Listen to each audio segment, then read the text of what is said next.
আকাশবাণী শিলচর আঞ্চলিক সংবাদ পড়ছি Soumitra Chowdhury.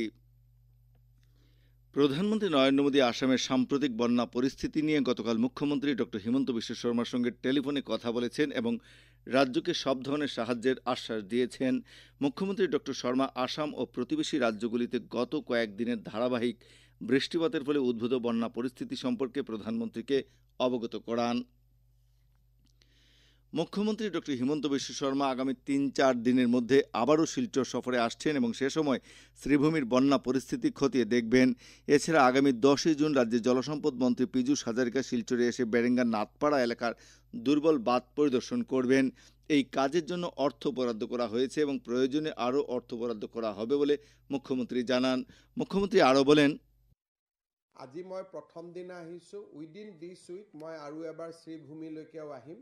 Next 3 to 4 days I will come back again যাতে মই শ্ৰীভূমি জিলাটো যাব পাৰোঁ। বেৰেঙ্গা মথাউৰি চাবৰ কাৰণে 10 তাৰিখে পীযূষ হাজৰিকা আহিব। তাত আমি এটা প্ৰজেক্ট প্ৰিপেয়াৰ কৰি ৰাখিছোঁ। চেংচন হোৱা নাই, চেংচন হৈছে, কাম হোৱা নাই। গতিকে মই ভাবোঁ যে এইবাৰ যেনেকৈ আমি বেটুকান্দি বনাই দিলোঁ, এই উইদিন 2025 বেৰেঙ্গা ৰিফাইনেৰীও হৈ যাব।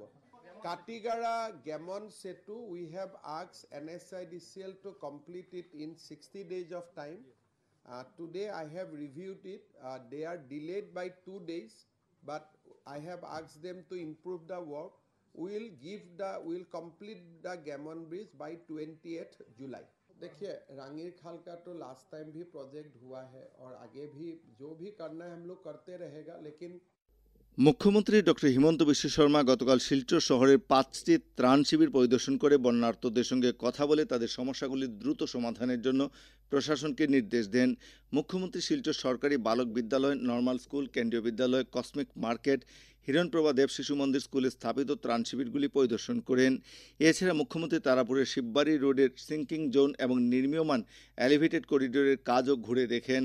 পরে জেলা প্রশাসনিক কার্যালয়ে আয়োজিত এক উচ্চ পর্যায়ের পর্যালোচনা বৈঠকে বন্যা মোকাবিলা, ত্রাণ সাহায্য ও বন্যা প্রতিরোধে সম্ভাব্য সব ধরনের ভবিষ্যৎ কর্মপরিকল্পনা নিয়ে বিস্তারিত আলোচনা করেন। বৈঠকে জেলার বিভিন্ন ব্যবসায়িক সংগঠন ও ব্যক্তিরা একত্রে মুখ্যমন্ত্রীর ত্রাণ তহবিলে ১,১৪,২৫,০০০ টাকার চেক তুলে দিয়েছেন। মুখ্যমন্ত্রী ডক্টর শর্মা সোনার কাপ্তানপুরে বন্যার জলে ডুবে মৃত 7 বছরের শিশু জাবির হোসেন বড়ভূইয়ার পরিবারের হাতে 4 লক্ষ টাকার সরকারি আর্থিক সাহায্যের চেকও তুলে দেন।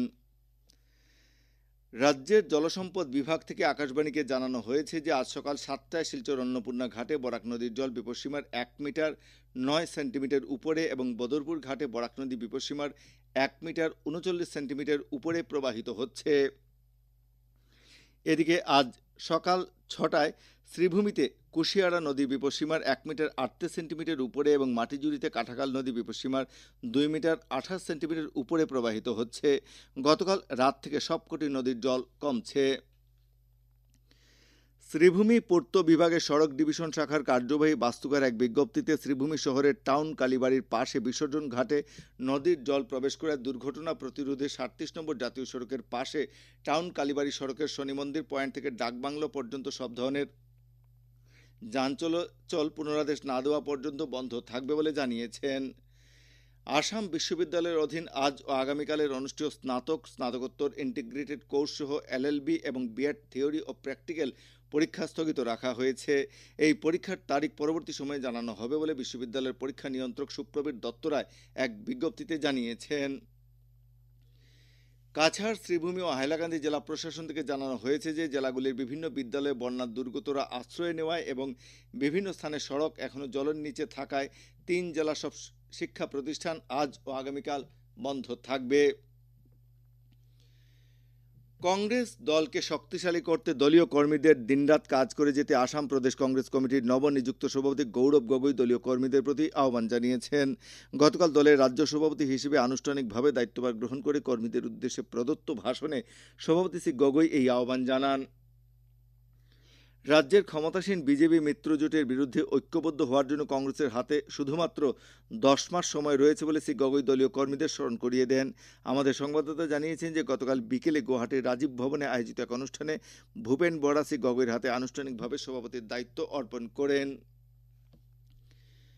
আকাশবাণী শিলচর কেন্দ্রের আঞ্চলিক সংবাদ আমাদের ইউটিউব চ্যানেল এআইআর নিউজ শিলচরের মাধ্যমে শোনা যাচ্ছে। এছাড়া আমাদের Facebook page all India radio news Silchar এবং এক্স হ্যান্ডেল @AIR নিউজ শিলচরের মাধ্যমে এই সংবাদ শোনা যাচ্ছে। আঞ্চলিক সংবাদ এখনকার মতো শেষ হলো। পরবর্তী আঞ্চলিক সংবাদ রাত ৭টা ৪৫ মিনিটে।